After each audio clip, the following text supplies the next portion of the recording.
we are. We're starting on 44B2. Okay, we're up to 44B2 on the left-hand column in the art scroll on the words Rabbi Akiva.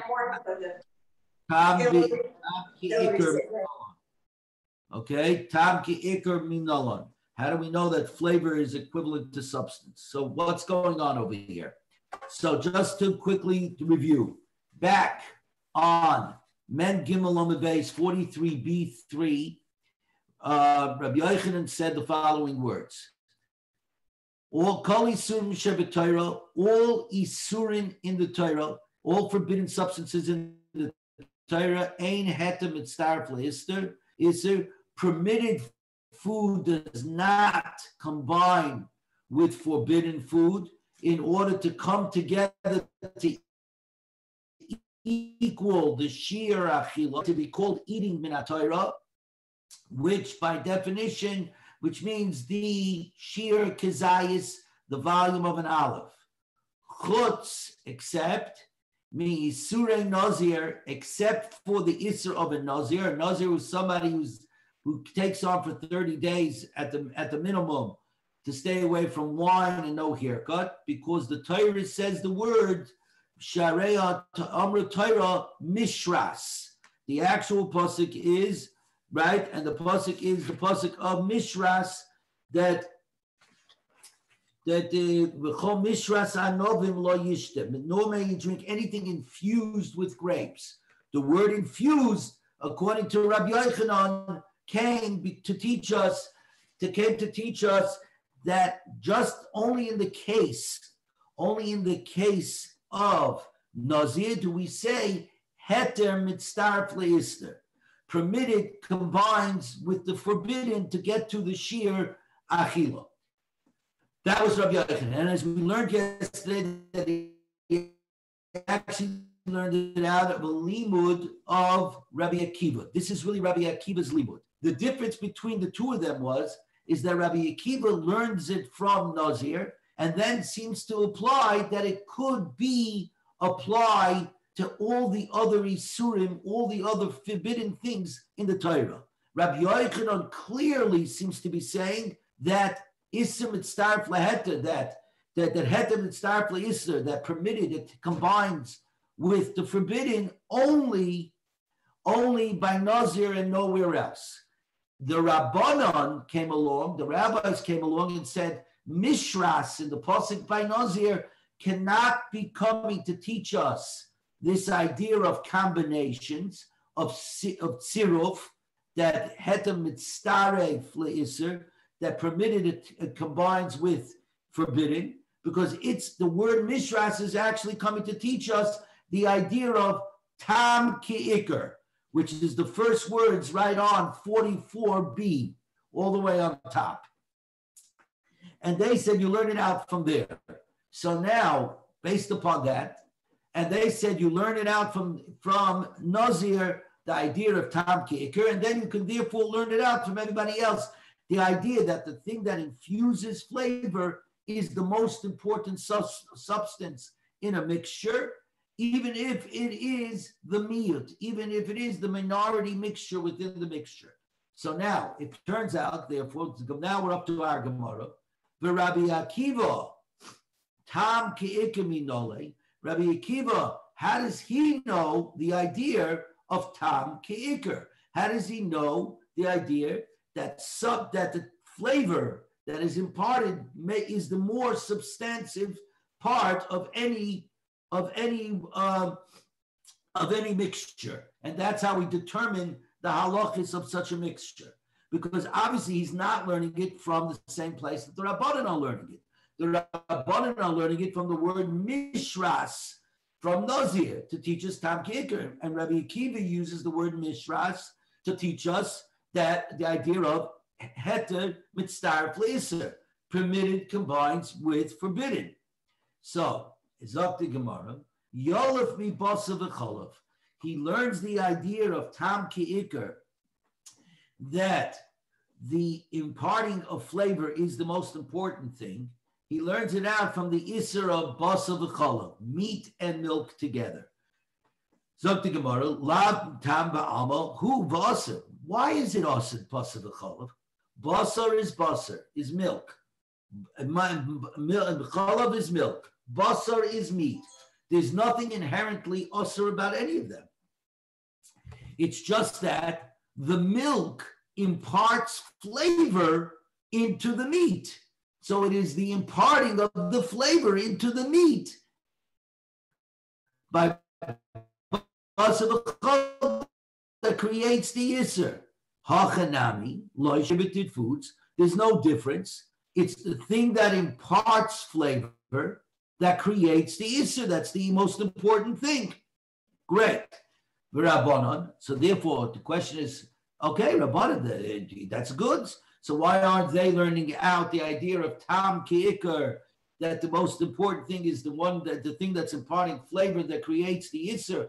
Why don't they learn it out from Basar v'Chalav instead of learning it out from Nazir, Mishras, infused of Nazir?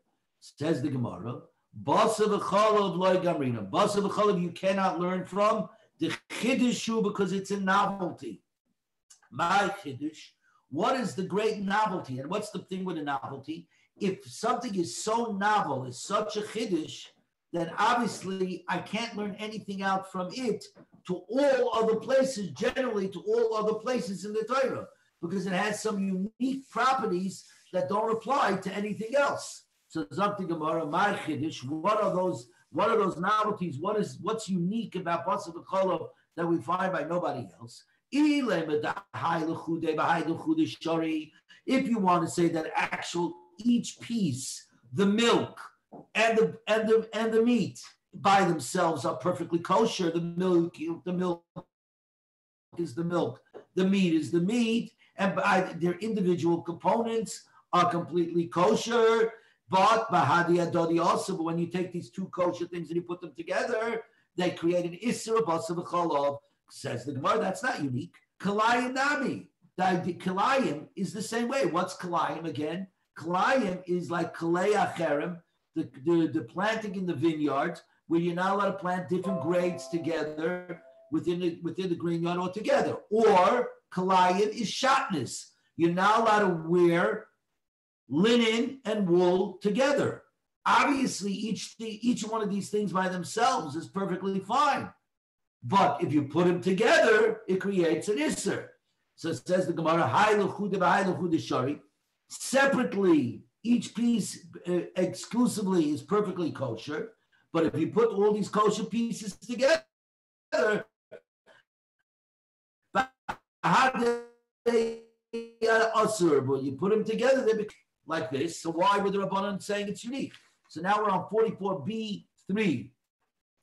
Alma, therefore, the real chiddush is as follows: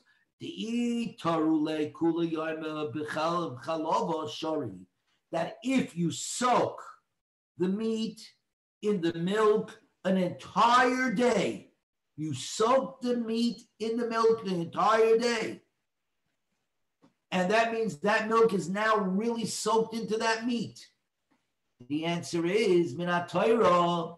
Biblically, it's perfectly fine to eat the meat because the pasuk, because bashule bishule aser, because the pasuk only comes to aser, to forbid meat and milk that are cooked together. The pasuk says, "Loi sebashul gedi v'chalei v'imoy."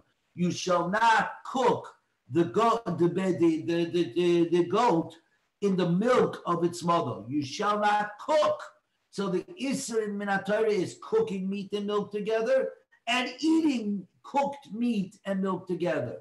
But Minat Torah, even if you soak the meat and milk an entire day, which means that the milk has noising tam, the milk has given flavor to the meat. It doesn't matter. That's not the Isser. And that's a big chiddush. There's no way to learn. So it's up to Gemara. The Rabbi Akiva Nami Basar v'Chalav Vaday Chidushu. Rabbi Akiva, how can you tell me that Rabbi Akiva learns out Tam Ki'ikar, that the one that infuses flavor, that's the most important thing? How can he learn it out of Basar v'Chalav? It's a huge novelty. And the Gemara says, you're right. That cannot be the place where Rabbi Akiva learns it out. Ela yolif miguule nochrim. It only comes from the vessels of non-Jews, of Nachrim, of Goyim, which we worry about the emissions that are coming out of the Caleb. What are we talking about here? We are talking about at the end of Sefer Bamidbar in Matas Maaseh, we learned that the Jews in the wilderness went to war against Midian, and they won. And now they had all this booty, and they brought it back. And the Torah came along and said, like this, regarding the booty. Hashem says you can't use it right away. Kol davar, all things, asher ba be'esh, that came from fire, that was used over a fire. Taviru, you shall burn, be'esh, you shall burn it in the fire. Just like it takes it in, so too you want to get the stuff out. Since the pots were cooked over the fire, they took in flavor into their walls. In order to get it out, you have to burn it out. Taviru be'esh, and it says like this, v'toher. So, you see over here, they got the kalim, the vessels of the goyim, and they had to burn out those kalim before they were allowed to use it. So, Zati Gemara, what's the problem over there? What asid it? What was the forbidden part over these goyish kalim? What was forbidden was the flavor that was in the walls. So it was purely flavor of the walls of these vessels that obviously create the prohibition. And what does the Torah say? Because it imparts flavor, you've got to go ahead and burn them out, and you got to clean them out. So you see, you see from here the rule of tam ki ikar, that flavor is the most important thing. Even though you cannot see it, it's imbued in the walls, and they're going to come out on a subsequent cooking. So therefore, from there you can learn it out to the rest of the Torah, the rest of the prohibitions of the Torah. Zakti Gemara.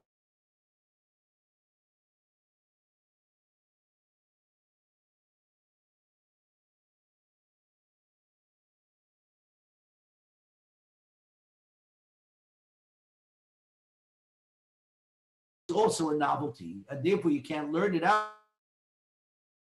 All hanoising tam lefegam is mutter, because we have this other side. It's true. Noising tam is kicker. When something gives out flavor, it's the ikr. Unless it's noising tam lefegam, it gives out flavor that is spoiled to the detriment of the substance in which it is giving out the flavor.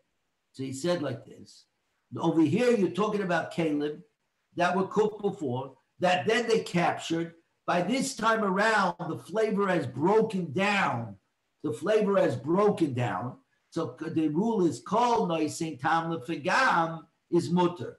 Anything that that imparts flavor, but it's spoiled flavor, it's to the detriment of the substance, that is permitted. In other words, it does not asa. We do not say tam ki'ikr. We do not say tam ki'ikr. But the gamrina min nevela, because we learned this out of nevela. If you remember what a nevela is a behemoth that dies without shchita, without being slaughtered. And the question, and we said like this: you shall not eat it. Lager, to the stranger among you, you shall give it as a present, or to the nachli, or to the guy, you can sell it, right? So what you said over there, as Rashi explains, the ksiv lo seichel kol nevela lager tashlichu. You shall not eat any nevela, to the ger you should give it. Haroya lager, something that's worthy to give over to the stranger among you. Karu nevela is called a nevela. She'ena roya lager and karoya nevela. But if it's not roy, if it's not good to give over to the stranger, it's not called a nevela. So meat that has been spoiled, the meat that has noising tam lefegam, that has in it a flavor that is spoiled, that has certain sort of spoilage, you're obviously not going to give over to the ger. So that over there, then it loses its name, nevela. So over here in the kalim that we captured from the midyanim, though over there it was also nice in tam lefegam, which means that I shouldn't have needed to burn him out. I shouldn't have needed to burn him out because they imparted a flavor that was already spoiled, and still the Torah tells us v'hacha asur, you still had to burn out the kalim. So therefore, the chiddush of the kalim of the Nachrim that were captured at the time of the war with Midian cannot learn out to anything else, because this is a novelty that in truth I shouldn't have to burn it out, because the flavor that's being imparted is spoiled, and still I have to burn it out. Therefore, it's unique to here, which therefore can't be applied to anywhere else in the Torah. So what's Rabbi Akiva going to do with this, who does learn it out, Tam Ke'ikah from the Kalim, the Ge'ulei Nochrim, the emissions of the utensils of the Midyanim. So Rabbi Akiva, ki Rabbi Chia Berei de Rav Huna. Rabbi Akiva is going to explain it like Rabbi Chia Berei de Rav Huna. The Amra loy asra Torah ela b'kedei bas yoimai. There, by Midyan, the Torah was only forbidding kalim that you do not burn out, kalim that have been used that day by the binyadim. If they were using it in their camp, and they raided their camp, and they took the kalim, so they were being used that day. So the flavor that was imparted into the walls of these vessels that day. That had to be burnt out. Therefore, hilkach lav noising tam lefagavu. Therefore, since it's the same day, it was not imparting flavors that are spoiled. Since it was imparting only good flavors, therefore we can learn out from there tam ki'ikr, that tam is the most important thing. Flavor is the most important thing. So good answer by Rabbi Akiva. The Rabbanon, and the Rabbanon would come along and tell you, no. Kedera bas yoima nami loy efsha de loy pagma porta. They would say that even a pot used that day, it's impossible that the newly absorbed flavors did not get spoiled somewhat. Spoilage starts pretty quick. So they would say the only time you'd have a problem to use them after the cooking that had taken place. You did a second cooking right after the first cooking. But otherwise, if you waited an hour or two, as happened over there, even though it's the same day, it's already nice and tam lefagam. It's already giving over flavor that is somewhat spoiled, and therefore it's a non-issue. We are now on 44b4. Now, remember what I said. Rabbi Akiva learns out Heter mitzdarf le'iser, that permitted combines with forbidden, to bring it to the shia achila, to bring it to the volume of eating, which is the shia kezayis, the volume of kezayis, and from there he learns it out to the rest of the Torah, as we're about to see. Rabbi Yochanan, however, also learns it out from Nazir, also learns it out from Mishras, infused of Nazir. However, he says, if you remember, only the truth is, ein heter mitzdarf le'iser. Permitted does not combine with forbidden except by Nazir. By Nazir and nowhere else. We cannot learn just because we have the rule that it does combine permitted with forbidden heter mitzdarf le'iser by Nazir. It doesn't go further than Nazir. You can't learn it out to everywhere else in the Torah. Rabbi Yochanan limits the limud to its place. So the Gemara is now going to ask, why? Why does Rabbi Akiva clearly doesn't seem to be limiting? Rabbi Yochanan, why do you limit? So the Gemara goes like this. We're on the bottom. We're on 44b4. Rabbi Achia, the son of Rabbi Avi, said to Rabbi Ashi, Midrabbanon, Nishma Rabbi Akiva. From the position of the Rabbanon, we can learn out what Rabbi Akiva holds. Mi lo yomer Rabbanon. What did the Rabbanon say? Mishras, infused with the stuff of the grapes by a Nazir, that from they learned out, Litain Tam Ki'ikr, they learned out to teach us that flavor is the most important. Mikan, you can learn Atadon the Torah. And from there, they go ahead and they extrapolate to all the other forbidden situated foods in the Torah, that just like over here it's Tam Ki'ikr, so too by everybody else it's Tam Ki'ikr.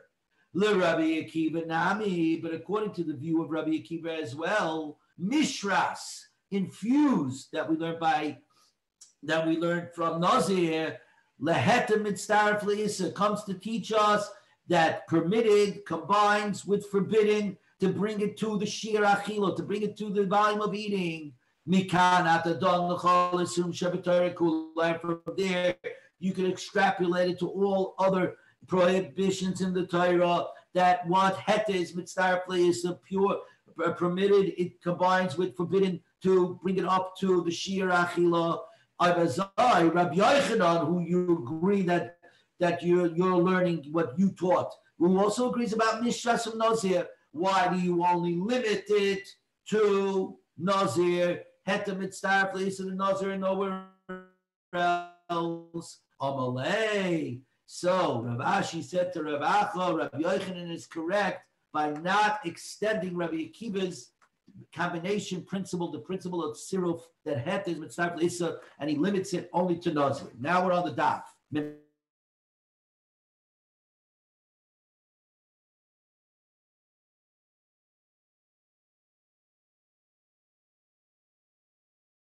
Have a case of chatos, as we're going to see, where by chatos the Torah is also by chatos the Torah is also coming to teach us that hetem mitzdarf le'isur, by a chatos the permitted combines with the forbidden to create the shir achila, and therefore, as we say every morning in kabbanos, all the way at the end in the brisa of Rabbi Yishmael, shnei kisuvim aboim ke'echad. If two psukim are coming to teach the same principle, i.e. in this case, the principle of tziruf, of combinations, that hetem mitzdarf le'isur, that permitted combines with forbidden, when it's taught twice in the Torah, then abazai ein melamdin, then it cannot be taught further to everything else in the Torah. If the Torah writes a principle once, then we could say the Torah is bringing it once to teach us to all other principles in the Torah. But if the Torah goes out of its way to bring the same principle twice, then we have to say, oh, the Torah is only coming to tell us it's specific to these two times, but no further. And that's what we have over here. That over here, we learn the idea, the principle of tziruf, of combinations, of permitted. It combines with forbidden by Nazir and by Chatas, limiting it to Nazir and Chatas. Nazir, Hodi Amrin, Nazir, like we just finished explaining. Chatas, Mahi, what's the situation by Chatas? The Tanya, because we learned, the Pasuk says like this, which whatever meat shall touch the meat of the Chatas should become holy like the chatas. Or as Rashi says, the third line from the top, basa chulin, unsacred meat, ay shalomim, or a shalomim, which is kachim kalim, which is a weaker holiness, in that it's allowed to be eaten anywhere in Yerushalayim. Bizman achilosim meruba mechatas v'noga b'chatas. If it should touch the chatas, yikdash, it becomes holy like the chatas. So in other words, if something of a lower level, whether it's shlomim or something that's completely non-sacred, should touch the meat of a chatas, that non-sacred or shalomim becomes infused with the holiness of a chatas as well. So says the Gemara, I might think that this takes place even if nothing of the chatos is boileya, gets infused, nothing gets absorbed into the other meats. All it has to do is touch, because the Torah uses the words kol asher yiga, If you remember, by tome, by contamination, there's something called tumas nigoyim, tumas nogab, where you just touch. And what happens if you touch something that's tome? You become tome. The thing becomes tome. So just like by tuma, it works just simply by touch, even though nothing's being infused. Since the Torah goes out of its way to use the word yiga, touching bibisara, I might have thought that this works, that the chulin and the shlomim get infused with the kedusha, with the holiness of chatos, even if nothing is imparted, absorbed from the chatos into them. Talmud Laima, therefore the pasuk adds and it says the words bibisara with an extra base. Kol asher yiga bibisara, bibisara yigdash becomes holy.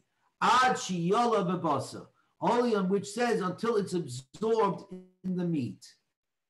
The next word yigdash liyos kamayu, that it will become like it.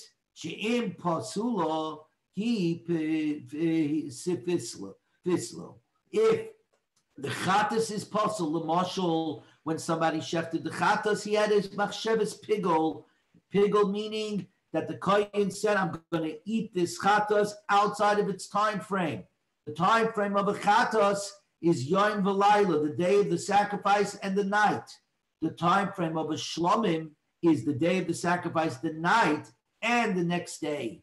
So, if the chatas, if he had Maisa Pigel, so that he pasul the chatos, therefore whatever touched it becomes also pasul and will not be able to be eaten. The im keshera, if the chatos was kosher, hu tichel kichamu sheba, then you're allowed to eat it only by the most stringent things of the two of them. So for an example, a chatos is only allowed to be eaten for the day that it was sacrificed and the night. A shlomim is allowed to be eaten for a day, a night, and a day. Now it could only be eaten for a day and a night. So we then see from chatos that chatos is a second case of where we see the principle of heter mitzaref le'isur, where permitted combines with the forbidden. The forbidden in this case is the chatos. It was touched by a chulin, by a non-sacred meat, but by the very fact that they touched each other, and something of the chatos was infused, was absorbed into the chulin, into the non-sacred. Therefore, the chulin, even though that is the majority by far, and what was infused from the chatos was certainly less than a kazayis, but together, the heter, the permitted of the chulin, combines with the isser of the chatos to say that you now have to take on the stringency if you want to eat a kazayis of that meat. So therefore, I've learned it now from Nazir, that permitted combines with forbidden. I've learned it from chatos, that permitted combines with forbidden. Therefore, I've got it in two places. Shnei ksuvim aboim ki'echad, two psukim that are coming to teach me the same principle. And malamdin, I don't teach it further on, so therefore it's limited to what we have over here. So Rabbanan Nami, who also, they learn from the word infused, Mishras from Nazi, they learned the idea of tam ke'ikr, the flavor is the most, the flavor imparted is the most important thing, that principle. So now you got the same problem. They wanted to learn this idea of tam ke'ikr to all prohibitions in the Torah. But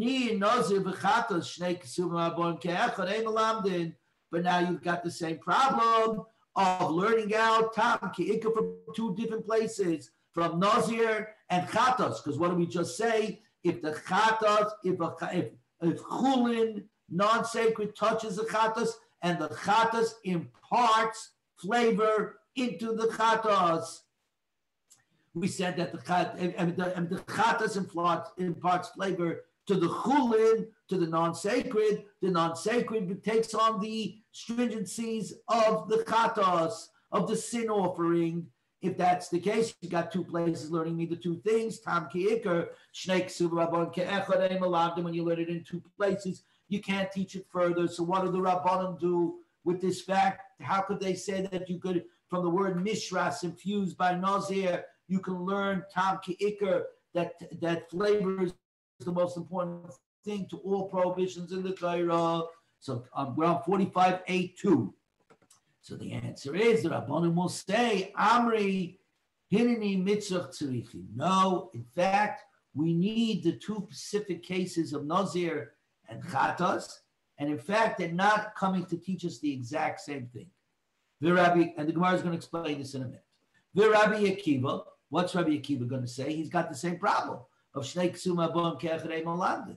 And since he says Nazir, from Nazir you learn out Hetem Mitzdarfle, so you learn the combination principle from Nazir, and you learn the combination principle Hetem Mitzdarfle is from Chatas. How can you learn it out to anywhere else? But Rabbi Akiva, he's going to say, "My tzricha." Why are they both needed?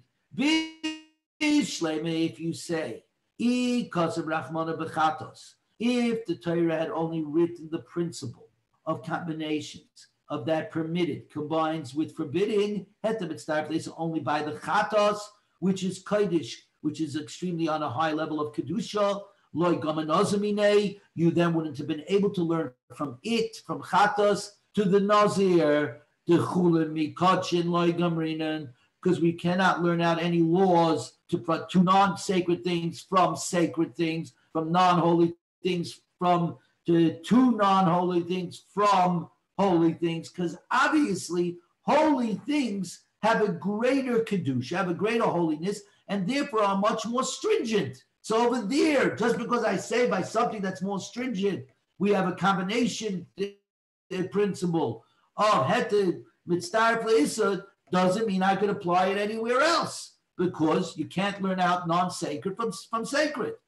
But says Rabbi Akiva, El lichter Rachmana ben Nazir, but let the Torah just write the halacha by Nazir, which is much more lenient, which is not as holy as chatos, v'teisi chatos v'tigma minei, and then learn out from the chatos and learn it from there. In other words, if madach by a chulin situation like Nazir, we say the combination principle of permitted combines with forbidden to bring it up to the shir achila, then certainly by kodshim, by chatos, that would certainly apply.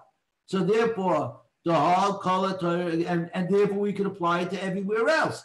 The kol is nazir, and everything would be learned from nazir. But by the fact that the Torah did not do that, that the Torah went out of its way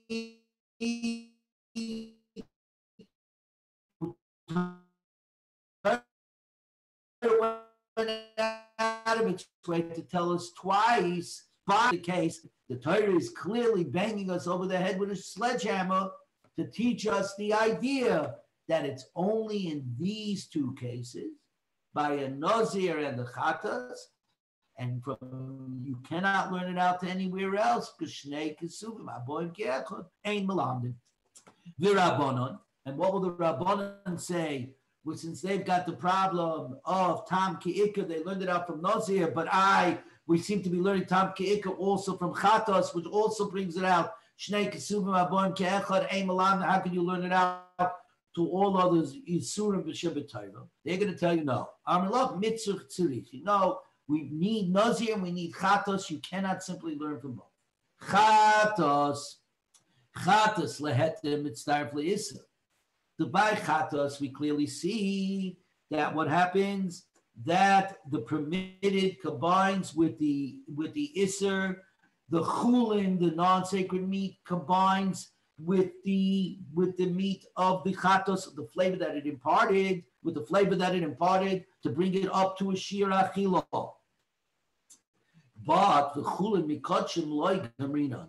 But chulin from kodesh you can't learn. So just because that's the halacha by chatos, there's no way to apply it to nazir, because nazir is a much lower kedusha. So just because I have this idea, the combination principle by chatos, by the sin offering, that's because it's so holy. By something that's not so holy, maybe I don't say the principle. So therefore, Mishras, comes the word Mishras. Mishras, litain tam keker, comes to teach me over here, tam keker. Mishras is the one thing by Nazir that does teach me the idea of tam keker, that flavor is the most important thing. Mikan at the dog, the Torah kula. And from Nazi, you can therefore go ahead, since it's the only place where it talks about Tam Ki'ikr, you can extrapolate it to all cases in the Torah. Rabbi Akiva says, Tavayu lahetem and starv le'isa. Both Chatas and Nazir are coming to teach us the principle, the combination principle that permitted combines with forbidden. That's what it's coming to teach us. And therefore it's coming to teach us with, and therefore and therefore it's an example of two psukim coming to teach me the same principle. We cannot teach it further. That's the way it is. So the Rabbanan are clearly saying Chatas is coming to teach us the idea of the combination theory. But from Chatas, we can't learn the combination theory further because that's Kodesh, so holy, you can't learn the things that aren't so holy. Masha'enke Nazir, where it says Mishras, we do learn infused, we do learn Tam Ki'ikr. And since it only says it once, you can learn it, you can mikan at the don l'chol Torah kula, you can learn it out, you can extrapolate it to all other prohibitions in the Torah. Rabbi Akiva says actually both psukim are coming to teach us the combination theory, the combination principle, which limits it to only those two cases. That's it. And Tam Ki'ikr, we learned it out from the other case where we learned it out before.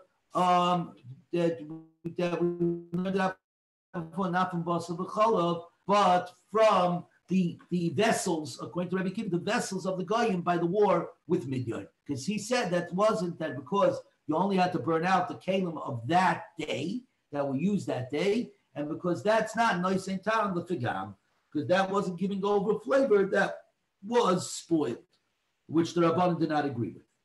Okay, Zok the Gemara Vaita. We're still going to have problems with Rabbi Akiva over here. Amalei Rabashi L'Rav Kahana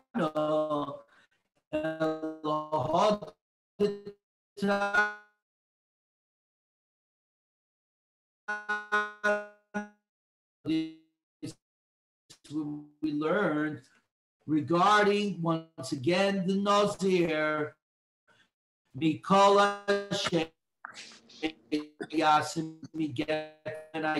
Excuse me.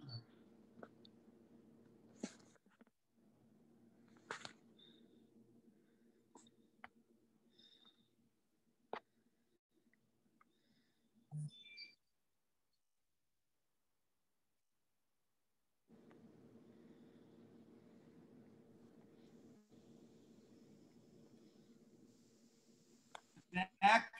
Can you guys thumbs?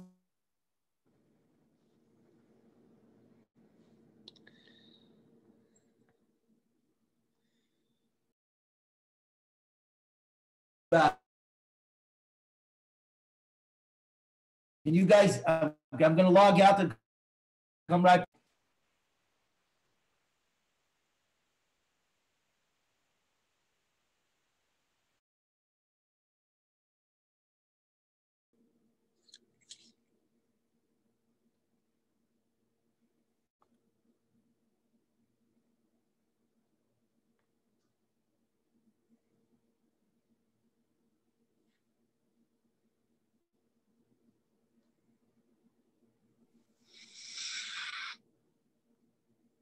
Can you hear me?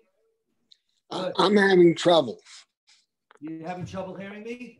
A little. I mean, it's sort of going in and out.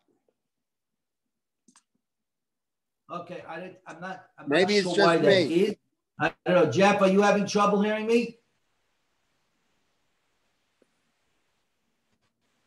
Jeff, are you having trouble hearing me? I'm not sure if it's me or you guys. You can hear me. All right. Charlie, if you can't hear me, like wave or something. All right? So I should know because I just got kicked out and I went right back in. Okay. So, anyways, let's keep moving over here. We're trying to pick up a little speed. I know this is tough stuff. So, Rabbi Akiva, so we said, Amar Rabashi, Amar Rabashi, look at it. It's not because she yats be kept a yain mechatzanim ve'adzog. So the pasuk is clearly comparing the pips, mechatzanim, the seeds, adzog, to the peel of the grape. And it's coming to tell us that the two isurim, the two forbidden things combined together. In other words, the chatzanim, the grape seeds, combined with the grape itself, the grape peel, that together, you put them together, you end up with a sheer kezayis, you end up with an olive volume to make it osir, and to make it reach, and if it's the volume of an olive, it's therefore osir ba'achila. So you see over here that iser mitzaref le'iser. Forbidden combines with forbidden. From the pips to from the seeds to the skins. So we're now on 45a3. So says the Gemara, Hashtal Rabbi Akiva, Issa v'hetem mitzarfim. Now according to Rabbi Akiva, who said that hetem mitzarf issa permitted combines with forbidden, Issa v'issa mibai. The Torah had to tell me that forbidden and forbidden combines. If madach we say that permitted combines with forbidden, certainly forbidden combines with forbidden. Obviously, the Torah didn't have to come to tell us. Doesn't this prove then that in reality, heter does not combine with isser? Ein heter mitzaref le'isser. Permitted does not combine with forbidden. And it's therefore the Torah had to teach us to what he call it, only that the forbidden stuff by the Nazir combine. Amalei, he answers, even though it said it is no, the Torah has come to teach two different things. When I combine permitted with forbidden, it only combines if I eat it in one time. But forbidden that combines with forbidden to get to the shear achilo, to get to the shear kizai is the volume of an olive, that could be eaten one after the other as long as it's eaten within 9 minutes. The shear kedei achilas pras, which we talked about yesterday, which is like when we eat the matzah at the seder. You have to eat your matzah within the 9 minutes because otherwise it's not considered one eating. But that's a huge nafkamina. That means there is a combination theory, but the rules of the combination principle are not the same. In order for it to work, we're permitted where you eat it at one time. But forbidden, combining with forbidden, you got at least 9 minutes, one after the other. Next Mishnah. Says the Mishnah, Botzek shebesidik areva, you have a trough, okay, where you need. Okay, you made the show you need. You have an upper part of it, you got an upper part of it, which is no big deal because the water doesn't reach there. But the lower part is obviously critical that if it gets a crack, it's going to become unusable. So what happens over here? A piece of leavened bread dough, piece of leavened dough, which is obviously sticky, is lodged into a crack of the kneading trough of this vessel. If there is of this leavened dough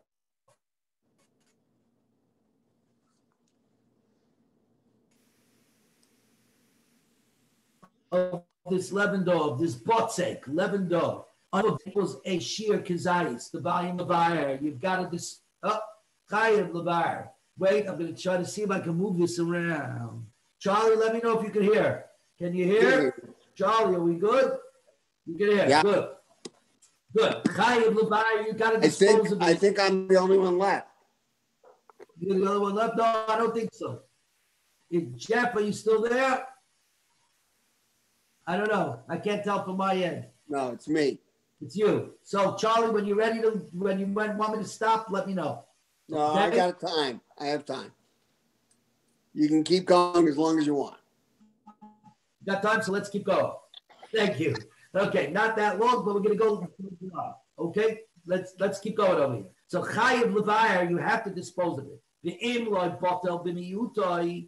But if there is not an olive's volume, you don't have a sheer kazayas of this butzek, of this leavened bread wedged into the cracks of this keli, then if it's less than a kazayas, it's batel, it's nullified, it's insignificant, and it's not a problem, even though it's chametz. It's insignificant, it's not a problem.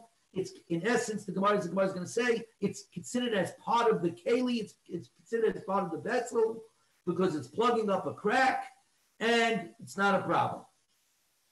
The imla, right? We said it like the chayin, the inyan tumah, and the same thing is regard to tumah. If this thing becomes tumah, now if this keli becomes tumah, what do you have to do to the keli? You have to bring it to the mikvah. You have to toivel it in the mikvah. We got a problem. I got this wedged in dough, which is acting as a chatzitza, it's interposing. The answer is it only interposes if it's a kazayas. If it's less than a kazayas, it's not called an imposition. It's not a problem. Okay. And im makbid olav chaitzis. Obviously, if you object, it interposes. Now this either means if it's a kazayas, or maybe it means even if it's not a kazayas. It goes according to me. Am I makbid on it or not? Am I bothered by it or not? We don't know. It's not clear. Okay, im roitza b'kiyumai, but if he wants it to stay there because he wants it to continue to block up the crack, that's the way he fixed up the crack. Welcome back, Jeff.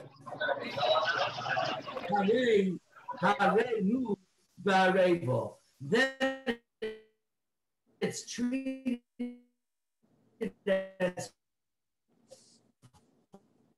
part of. It's treated as part of. Does this mean only less than an olive's volume, or no? It can mean even if it's already a shir kazayas, even if it is a volume thing. If I don't have a problem with it, no problems. Says the Gemara. That's a little strange. Yes, the whole thing is, so now, given the way I just explained it, the Gemara, in fact, is going to say exactly what Charlie just said. There are two ways to learn this Mishnah. There are clearly two ways to learn this Mishnah.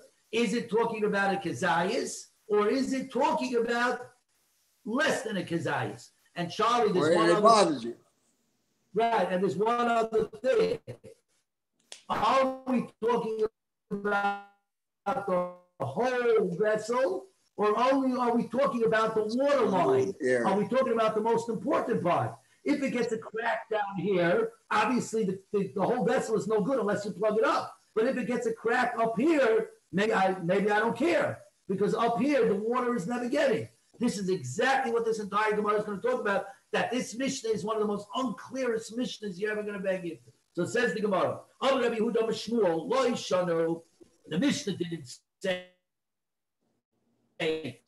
that you have to dispose of the dough the size of the kazayas, but not if it's smaller. Only where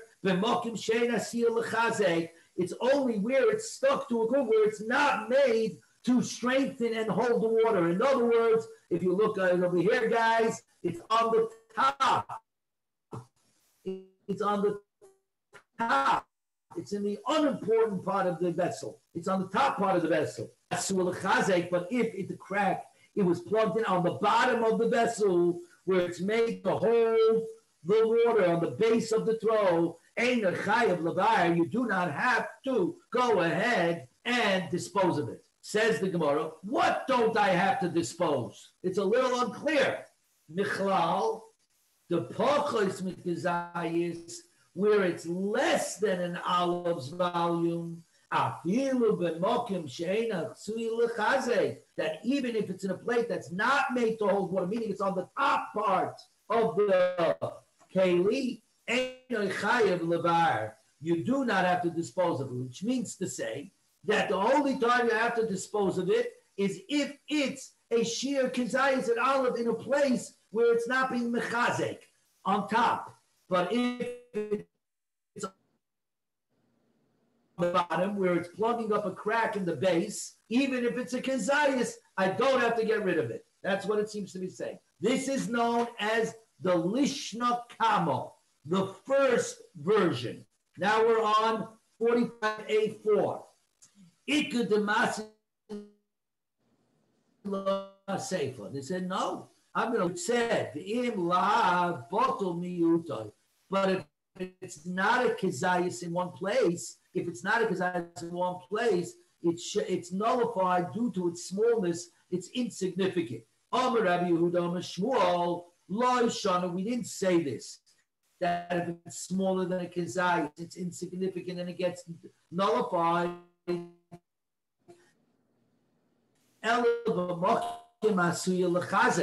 Only where it's on the bottom line, okay. But if it's on top, it's on the top part, the unimportant part. You do have to dispose, even if it's less than a kezayis. Michlal. Here the Mishnah seems to be applying the big kezayis, that if you do have a sheer kezayis, though that equals in the size of an olive, even on the bottom where it's most important, at the waterline, it doesn't matter. You still have to get rid of that piece of dough because it's the size of a kezayis. So clearly, you're learning it two different ways. So this is known as the Lishna Basra. The Lishna Basra is clearly more stringent than the Lishna, than the first Lishna. I've got a brisa that learns like the first version, the lenient version. Tani Lishna Basra, and I got another brisa that learns like the more stringent version. It goes like this: Tani Lishna Bakamo.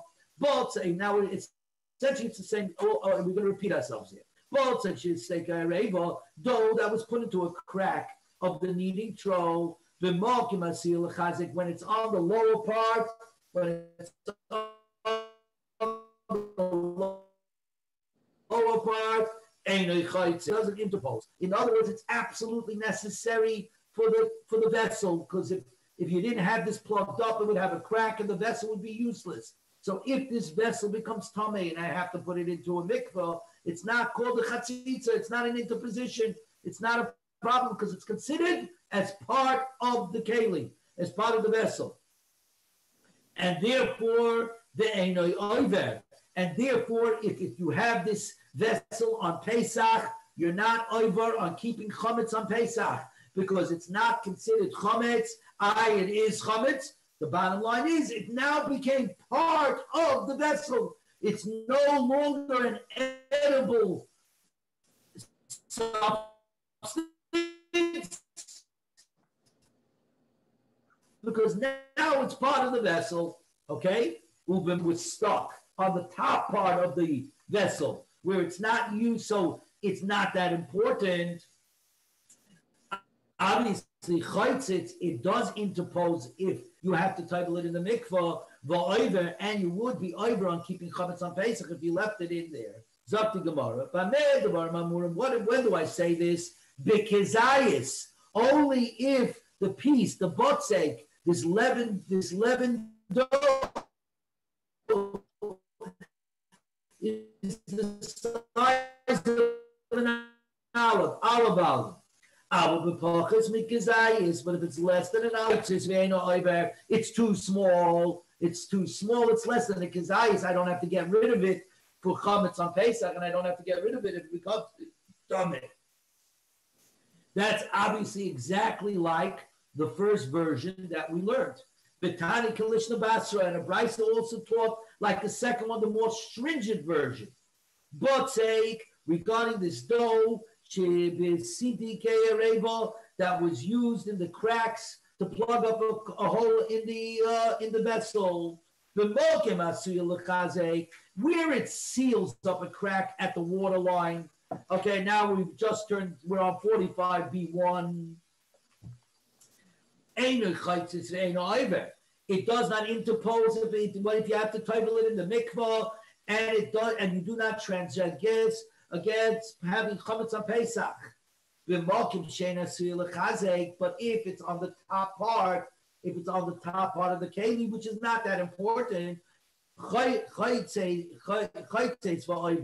it does interpose if I have to put it into a mikveh, and you are over and having chametz on Pesach. Where are we talking about by less than a sheer kazayas, less than a volume of an olive. But if it is a sheer kazayas, even if it's at the bottom, on the bottom over there where you absolutely need it to plug up the crack,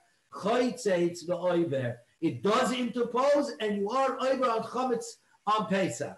So the two baraises are contradicting one and the other. So Rav Huna says a very interesting answer. Same kilso umekame chamirta. Says, I agree, they're a contradiction. So guess what? Erase the first baraisa, the lenient baraisa, just get rid of it. And we're just going to stick to the chumatika baraisa, that what we're talking about, less than a kazayis, but if it's a kazayis, even if it's timachazek, even if it's all the way on the bottom, you got to get rid of it. On this, Rabbi Yosef comes and says, Tanoi shakla me'alya. So what did you do? You just got rid of all the Tanoim?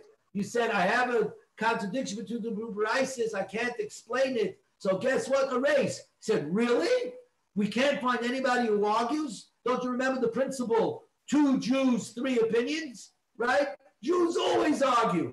And he says, V'haraya, Tanoi, right? Tanoi, it's in fact a Tanoic argument. That's it. The Tanya, because we learned a pas shebe ifshal, pas bread or dough, in this case, a loaf of bread, that got moldy, okay? It got moldy. Chayev levar, you still have to dispose of it. Why? Because you're capable of taking this moldy bread and breaking it into little pieces. And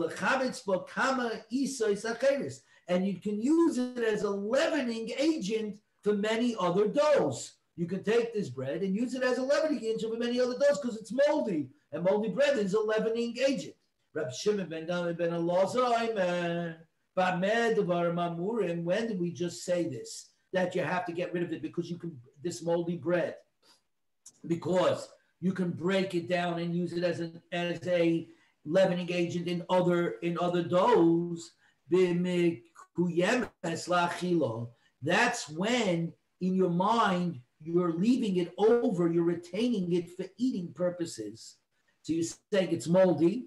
I'm not getting rid of it because I'm going to use it for other things. I'll apply it to other doughs and use those doughs to grow. But if one has a block of leaven, a block of hard yeast, and he says, oops, I'm having a lot of guests for Pesach and I don't have enough cheers. And he says, you know, this block, I know it's leaven, I'm turning it into a chair. It's a chair. It's no longer a food item. It's a chair. Batla. The answer is it's nullified as chametz. It's gone. It's a huge piece of chametz, more than a kazayas. It's certainly the shear of a kazayas. It doesn't matter. I said it's a chair. If I say it's a chair, it became a chair. And therefore you can retain it on Pesach. Midiam, Rab Shimon ben Elazar Batla, from the fact that Rab Shimon ben Elazar then tells us the idea of nullification, that you can go ahead and nullify it and take it out of its food status and make it into a non-food status, Michlal. Therefore, the Tanakama, obviously the one who's arguing with him, Saba Loy Batla, the Tanakama says you cannot nullify food product. You cannot nullify food like that. Alma, therefore we got to say that the Tanakama holds, Kisava, Kol Kizayis, anything that is a sheer Kizayis of chametz, that has an olive, abandoned it completely, you nullified it completely. You said that it's no longer a food. You nullified it and said it's no longer a food, it is now a chair. Loy bottle becomes not bottle. So therefore says Rabbi Yossi, you don't have to reject the first paraisa, Because the first baraisa, which is lenient, goes according to Reb Shimon ben Elazar, who says that if you permanently designate the food substance into a non-food substance, you designate it, let's say, as a shear, even if it's large, even though it's large, it's greater than a shear size, it's greater than the volume of an olive, it's perfectly fine, it's bottled. The second baraisa, which says that clearly the Tanakama. So now I've got one baraisa that goes going to the Tanakama, the other one is Reb Shimon. Reb Shimon ben Elazar. Amalei Abaya, wait a minute. Titzra b'Kazayis, good. You explained Kazayis. In the first, you could be, if you change it in your mind, you say it's a non-food substance. That's like Rabbi Shimon ben Elazar. Good. And the second one is like the Tanakama, that it's all, what do you call it? If it's a Kazayis, you got to get rid of it. Pachas mi Kazayis mi tartsta, less than a Kazayis. How did you explain this? If you remember, the two baraisas had a problem. One said if it's less than a Kazayis, even on top, you don't have to get rid of it. And the other baraisa said you do have to get rid of it. Right? That if it's on top, you do have to get rid of it, even if it's less than a Kazayis. We're now on 45b2. And let me know when you guys want to leave. All right, we still come because I'm trying to get us to at least. I'm trying to get us to a spot over here. Maybe I think we might end over here. So 1 second. So it says the Gemara, Reb Shimon ben Elazar. Both baraisas are in fact Reb Shimon ben Elazar. V'loy kasha, ha b'makim lisha. The first baraisa is talking about the kneading portion of the throw. Ha shalai b'makim lisha. The second baraisa is talking about where it's not in the part where you need to knead. In other words, Amar Rav Ashi, loy tema, don't explain what we just said. Shalai b'makim lisha, agabada gago. Don't explain that not the kneading portion means outside the throw, on the outside wall of the throw, but dough that seals a crack on the inside of the throw. That means on the lip, all the way on top, on the inside, on the lip, is considered in the kneading portion and therefore becomes nullified with less than a Kazayis, Ella Asifta Dagona. It's talking about the crack of the lip of the throw, that even though it's inside, it doesn't matter. It's not called the place of the kneading portion, which is obviously really only the bottom of the vessel, and therefore dough less than a Kazayis must be removed from it. So, Frei Gemara Pshita, what's your thought that wouldn't be the case? The lip of the thing is not that important. If worse comes to worse, I could break off the top of the keli and create another thing, right? And create a new lip. Says the Gemara Mao, the same I might have thought. Zimna the otif umote lahasim, that sometimes the dough rises and overflows and reaches the lip of the throw, which makes it part of the kneading portion, and therefore less than a Kazayis could remain there. Kamash Malan, that no, it's never considered the kneading portion. Okay, we could. I'd like to go just a little further. Is that okay? Or are you okay, Jeff? Are you okay? Good. So then I'm just going to go a little further to the take. Halacha can Reb Shimon ben Elazar. The halacha is like Reb Shimon ben Elazar. That what? If I take, I didn't know you were there. If I have a block of yeast and I say I need it for a chair because I'm having so many guests on Pesach, you could nullify it. It's not a problem. It became a chair and it's no longer food, even though it's more than a sheer kazayis. Amy, is this true?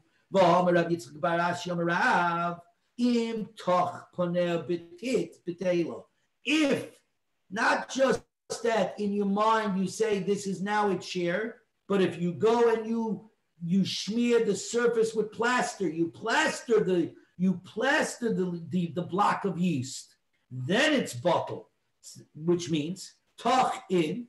If you do something be'en, you do actually something physical in it, you smear it with plaster, then it becomes nullified. Loi tach loi. So you see that Rab is actually learning different than Reb Shimon ben Elazar, who says that merely designating in your mind that this block of leaven, this block of yeast is now a chair is good enough. Rav seems to be saying you have to do a physical change within it. And for the Gemara, simple. The one who taught this brayso of Rav did not teach the other brayso of Rav. So the answer is there are two explanations of what Rav holds in the words of Rav Shimon ben Elazar. No problem. We're up to 45b3. And this is where we're going to stop. Okay? Ikedi Amri, Omer Rav Nachman, Omer Rav. Says Rav Nachman in the name of Rav. Ein halacha Rav Shimon ben Elazar. The halacha is not like Rav Shimon ben Elazar. Omer Rav Yitzchak bar Ashi, Omer Rav. Im toch panel betit batla. Only if you smear with plaster is it nullified. If you simply nullify it in your mind and call it a cheer, that's not good enough. Okay.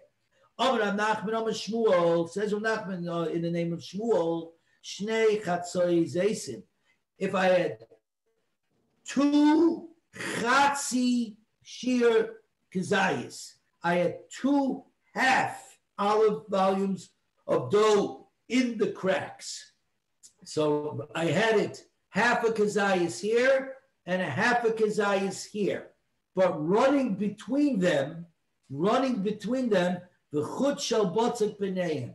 There was a piece of dough connecting the two of them, okay? Almost like a barbell. Ryan, we see.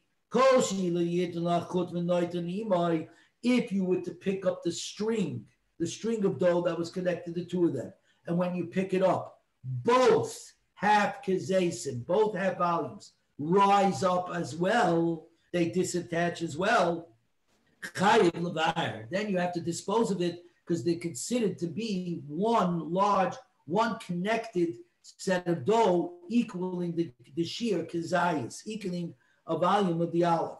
The imlav, but if they do not pull away when you pick up the string of dough, ain't a chayiv levar because they're considered mutually exclusive, and each one is less than a shear kazayis. Ama'ula loy amr elav. This is only said in the case of the throw, where different bits are put to fix the cracks, and because they're separated, they will not come together. But if somebody is in a house and there are many different pieces of dough, less than a kazayis, less than the shear, less than an olive's volume, spread out throughout your house, chayiv levar, you still have to get rid of them, even though they're not combined by any threads of dough. My tama. The zin and the konishlovu, because sometimes your wife might tell you got to sweep up the house, and you're going to sweep all the pieces together, and they're going to end up in one pile in the kitchen. But nofli gabi adodi, and then they're going to pile up one next to each other, and then you're going to have a shir kazayis. Amaula, so Ula said, they asked in Eretz Yisrael, bayis va'aliyah mahu. When we talk about this case of a house where I have a half of kazayis of dough on the first floor and a half of kazayis in the loft on the second floor, what's the halacha? Are we concerned that you're going to sweep both floors and they're going to come together in one pile or not? Bayis v'achsadramau. Or do we say, what happens if you have a house and an outside porch? Am I worried that you're going to sweep the house and the outside, which are both on the same level? Are you going to, what do you call it? You might sweep it and come together.